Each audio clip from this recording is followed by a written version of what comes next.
Hi everyone. ప్రెగ్నెన్సీలో యూజువల్గా నడువు నొప్పులు వస్తాయి చాలామంది ఆడవాళ్ళకి.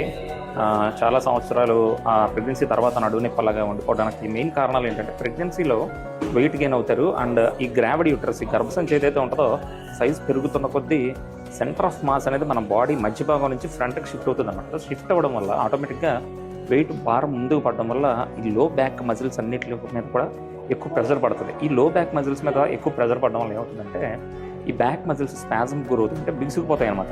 ఈ మజిల్స్ ఎప్పుడైతే బిగుసుకుపోతాయో ఆటోమేటిక్గా వాటి భారం కింద ఉన్న డిస్క్స్ మీద, అంటే లోపల వెన్నుపూస మధ్యలో ఉన్న వెన్నుముక మధ్యలో ఉన్న డిస్క్స్ మీద పడడం వల్ల డిస్క్స్ పాడవుతూ ఉంటాయి.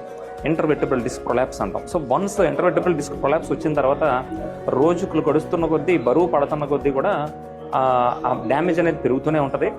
సో ఆ డిస్క్ ప్రాబ్లం అనేది పెరుగుతూనే ఉంటుంది. సో ఆ డిస్క్ వెనకాల ఉన్న వెన్నుపూసని, కాళ్ళలోకి వెళ్ళే నరాలని నొక్కడం వల్ల నడువు నొప్పి, నడువు దగ్గర నుంచి తొడ వెనకాల ఉన్న నరం నలగడం, దానివల్ల తొడ వెనక నుంచి పైనుంచి కింద వరకు లాగడం, కాలు తిమ్మిరెక్కుతున్నట్టు ఉండడం, ఎక్కువ దూరం నడవలేకపోవడం, ఇలాంటి ప్రాబ్లమ్స్ రావచ్చు. సో ఇలా ప్రెగ్నెన్సీ తర్వాత ఏమైనా నడుము ప్రాబ్లమ్స్ వచ్చినాయి అంటే కనుక ఈ ఇంటర్వెర్టెబ్రల్ డిస్క్ ప్రొలాప్స్ లాంటివి ఏమైనా ఉన్నాయేమో తెలుసుకోవాలి.